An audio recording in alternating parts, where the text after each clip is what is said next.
Assalamualaikum warahmatullahi wabarakatuh. Kepada yang terhormat, Ibu Arni Muslimah Handayani, STMPWK, di sini kami akan memaparkan tugas teknik evaluasi, yaitu stakeholder analysis dalam perencanaan penataan kawasan pesisir di Desa Eretan Wetan dan Desa Eretan Kulon, Kecamatan Kandang Haur, Kabupaten Indramayu. Nah, jadi analisis stakeholder merupakan salah satu tahapan penting dalam proses perencanaan wilayah, karena keberhasilan suatu program pembangunan tidak hanya ditentukan oleh desain yang baik, tetapi juga oleh keterlibatan berbagai pihak yang memiliki kepentingan, pengaruh, dan tanggung jawab terhadap pelaksanaan program tersebut. Nah, di sini ada rencana penataan kawasan. Nah, rencana penataan ini disusun berdasarkan kondisi existing kawasan pesisir Eretan Wetan dan Eretan Kulon. Kawasan ini tuh memiliki berbagai permasalahan yang cukup kompleks. Di antaranya ada rob yang terjadi hampir setiap hari, abrasi pantai, penurunan kualitas lingkungan permukiman, juga kerusakan infrastruktur, serta belum optimalnya pengembangan sektor perikanan dan wisata pesisir. Akibat kondisi-kondisi tersebut, aktivitas masyarakat, khususnya nelayan dan pelaku usaha itu sering terganggu karena dari si kondisi tersebut langsung berdampak terhadap kondisi sosial maupun ekonomi dari masyarakat.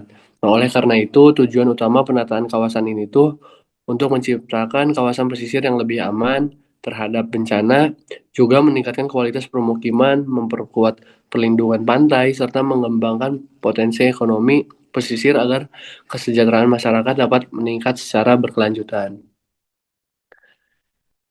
Nah, selanjutnya ini ada konsep-konsep yang kami gunakan dalam penataan kawasan. Di konsep yang pertama ini ada konsep adaptive coastal settlement. Nah, konsep ini tuh menekankan bagaimana permukiman mampu beradaptasi terhadap ancaman banjir rob dan kenaikan muka air laut akibat perubahan iklim. Nah, beberapa bentuk penerapan konsep ini, salah satunya itu pembangunan rumah panggung, peninggian elevasi bangunan, serta penataan pola permukiman berdasarkan tingkat kerawanan kawasan. Dengan penerapan konsep tersebut, masyarakat itu nggak usah meninggalkan kawasan pesisir, tetapi tetap tinggal juga dengan kondisi yang lebih aman dan nyaman itu bisa.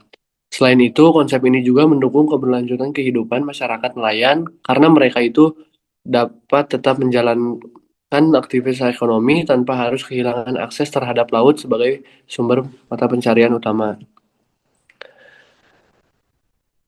Nah, selanjutnya di sini ada konsep hybrid engineering. Nah, jadi konsep ini tuh menggabungkan pendekatan struktur buatan sama pendekatan struktur alami dalam melindungi kawasan pesisir. Nah, pendekatan struktural dilakukan melalui pembangunan breakwater, tanggul pantai, serta revetment untuk mengurangi energi dari gelombang laut. Sedangkan pendekatan alami itu dilakukan melalui penanaman mangrove sebagai sabuk hijau pesisir ataupun green belt. Nah, mangrove ini memiliki banyak manfaat, diantaranya mengurangi abrasi, menahan sedimen, juga menjadi habitat biota laut, serta dapat meningkatkan kualitas lingkungan pesisir. Dengan mengombinasikan kedua pendekatan tersebut, jadi yang diharapkan itu perlindungan pantai menjadi lebih efektif dan berkelanjutan dibandingkan jika hanya menggunakan salah satu metode saja. Nah, selanjutnya di sini ada konsep waterfront city. Konsep ini tuh tidak hanya berfokus pada pelindungan kawasan, tetapi juga mengembangkan potensi ekonomi dari si Eretan Wetan sama Eretan Kulon ini. Pengembangannya ini dilakukan melalui peningkatan kawasan perikanan, pembangunan jalur pedestrian di tepi pantai, juga penyediaan ruang publik, pengembangan wisata mangrove, serta kawasan kuliner berbasis hasil laut. Nah, dengan konsep ini tuh diharapkan si Eretan menjadi kawasan pesisir yang produktif, menarik bagi wisatawan, sekaligus mampu meningkatkan pendapatan masyarakat melalui sektor perikanan maupun pariwisata.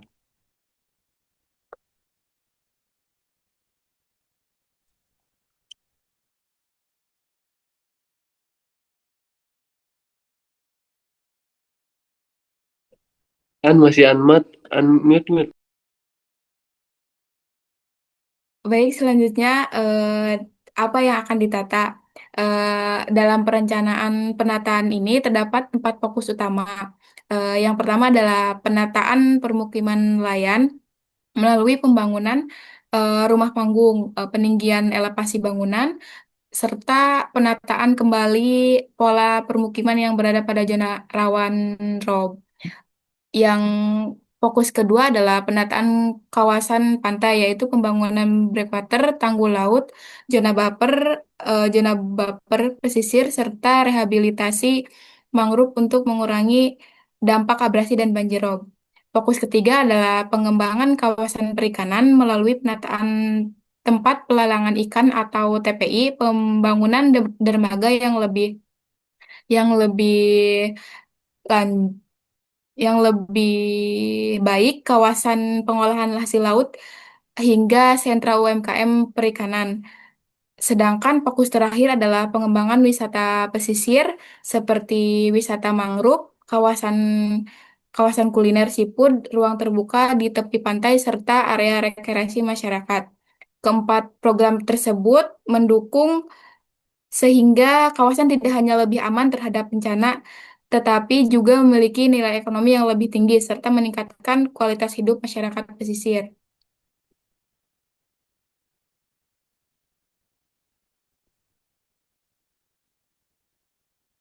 Selanjutnya itu ada infrastruktur rekayasa yang dimana infrastruktur ini untuk mendukung seluruh konsep tersebut diperlukan pengembangan infrastruktur yang direncanakan meliputi pengembangan pembangunan jaringan drainase primer dan sekunder untuk mengurangi genangan air, peningkatan kualitas dan pelebaran jalan menuju kawasan dermaga agar aktivitas distribusi hasil perikanan menjadi lebih lancar, serta pembangunan infrastruktur, perlindungan pantai berupa breakwater, tanggul laut, revetmen, dan sabuk hijau mangrove.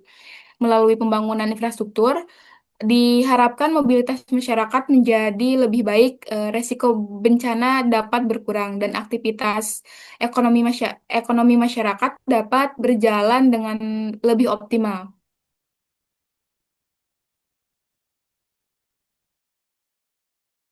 Baik, selanjutnya ada stakeholder pemerintah atau government. Di sini stakeholder pemerintah eh, di mana ini juga stakeholder pertama yang kami identifikasi. Nah, di dalam kelompok government ini terdiri dari beberapa kementerian seperti Kementerian PUPR, Kementerian Sosial, eh, BNPB, Pemerintah Provinsi Jawa Barat, sampai Pemerintahan Kabupaten Indramayu dan Desa Eritan Wetan dan Eritan Kulon. Nah, di sini ada beberapa yang di mana mereka itu memiliki masing-masing tugas yang berbeda. Seperti contohnya Kementerian PUPR itu berperan sebagai pembangunan infrastruktur utama seperti tanggul dan pelindungan pantai. Nah, ada juga contohnya seperti Kementerian Sosial yang di mana ini berperan dalam program relokasi dan bantuan sosial. Nah, selanjutnya ada BNPB. BNPB ini bertanggung jawab dalam mitigasi bencananya dan sistem kesiapsiagaan desa Eretan Wetan dan Eretan Kulon. Nah, sedangkan pemerintah di daerah bertugas mengkoordinasikan pelaksanaan program yang ada di lapangan. Nah, seperti menyediakan lahan, menyusun dokumen, perencanaan, hingga memastikan seluruh program yang direncanakan berjalan sesuai kebutuhan masyarakat.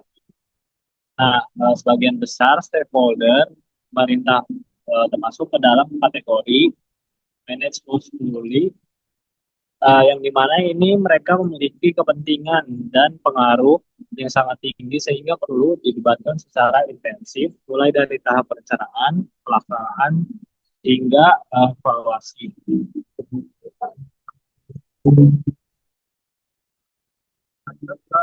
stakeholder akademisi. Nah, untuk stakeholder akademisi atau akademi di sini terdiri dari beberapa akademisi seperti Universitas Swadaya Gunung Jati, Universitas Wirautra, Polindra, serta BRIN. Nah, walaupun si stakeholder akademi ini tidak terlibat langsung ke dalam pembangunan fisik, namun mereka itu memiliki peran yang sangat penting dalam menyiapkan seperti penelitian, data ilmiah, kajian teknis, maupun inovasi teknologi. Nah, di dalam hasil penelitian tersebut, itu bisa menjadi dasar dalam menentukan strategi penataan kawasan sehingga keputusan yang diambil bisa lebih tepat dan berbasis data dari stakeholder visi tersebut. Thanks.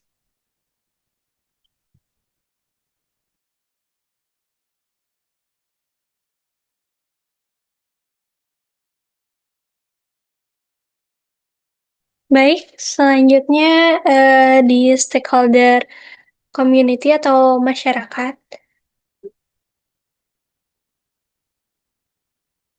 Nah, berdasarkan hasil identifikasi, stakeholder kami itu dikelompokkan menjadi beberapa seperti primary stakeholder, secondary stakeholder, dan key stakeholder.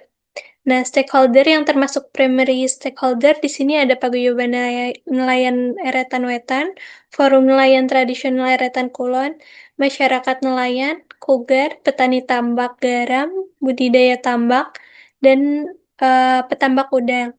Nah, mereka kan masukkan ke dalam primary stakeholder karena menerima dampak langsung dari kondisi ROB maupun program yang direncanakan.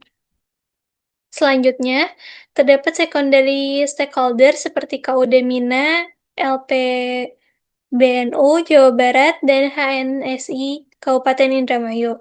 Nah, mereka tidak terdampak secara langsung tetapi memiliki peran sebagai pendamping dan pendukung pelaksanaan program.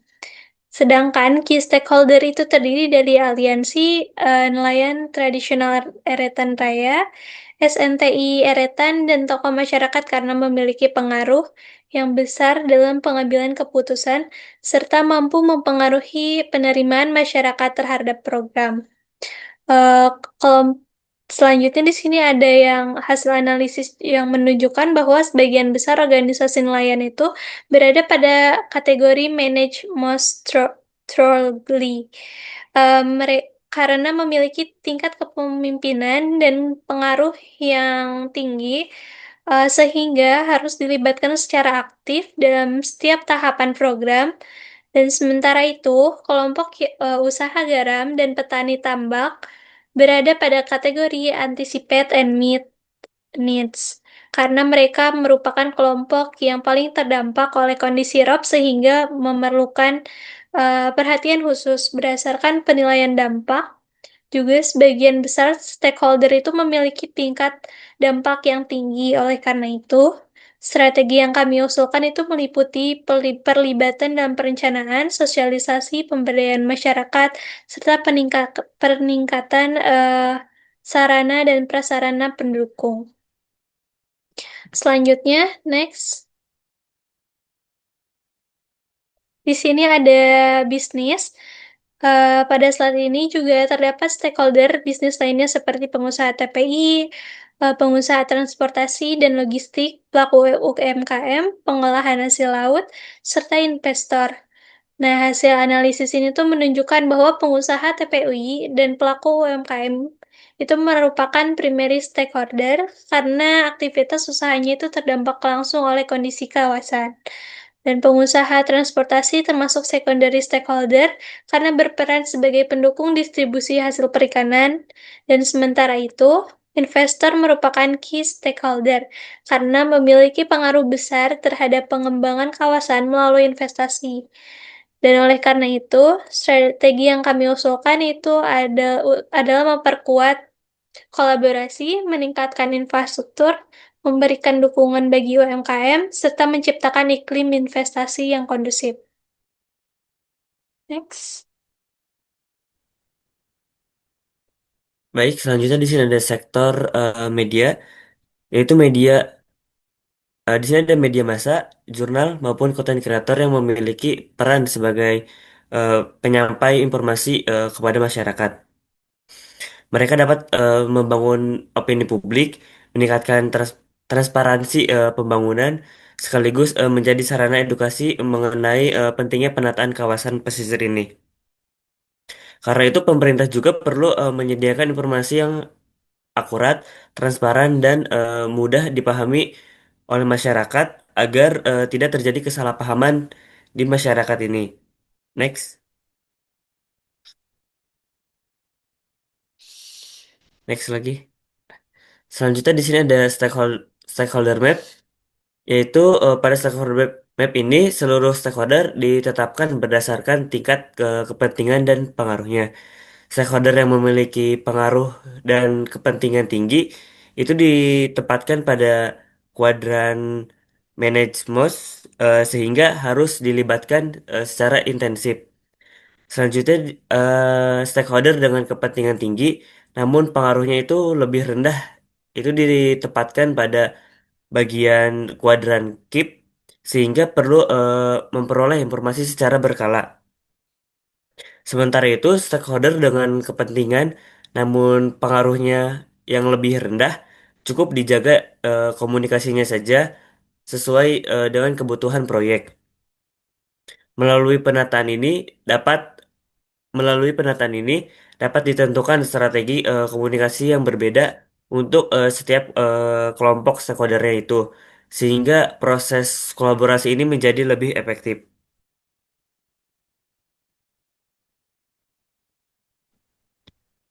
Nah, jadi dari hasil analisis ini dapat disimpulkan bahwa keberhasilan penataan kawasan pesisir Eretan Wetan dan Eretan Kulon itu sangat bergantung pada sinergi seluruh pemangku kepentingan. Nah, pihak yang menjadi aktor kunci antara lainnya itu Bupati Indramayu, Kementerian PUPR, Dinas PUPR Kabupaten Indramayu, BPBD, pemerintahan desa, organisasi nelayan, tokoh masyarakat, investor, dan media lokal. Nah, jadi dari si elemen-elemen tersebut dibutuhkan kolaborasi yang baik antara pemerintah, masyarakat, akademisi, dunia usaha, dan media yang diharapkan mampu menciptakan kawasan pesisir yang lebih tangguh terhadap banjir rob, juga memiliki lingkungan yang lebih baik, serta mampu meningkatkan kesejahteraan masyarakat melalui pengembangan sektor perikanan dan pariwisata. Mungkin demikian saja presentasi yang dapat kami sampaikan mengenai stakeholder analisis dalam penataan kawasan pesisir Desa Eretan Wetan dan Desa Eretan Kulon. Kurang lebihnya saya mohon maaf, kami mohon maaf. Wassalamualaikum warahmatullahi wabarakatuh.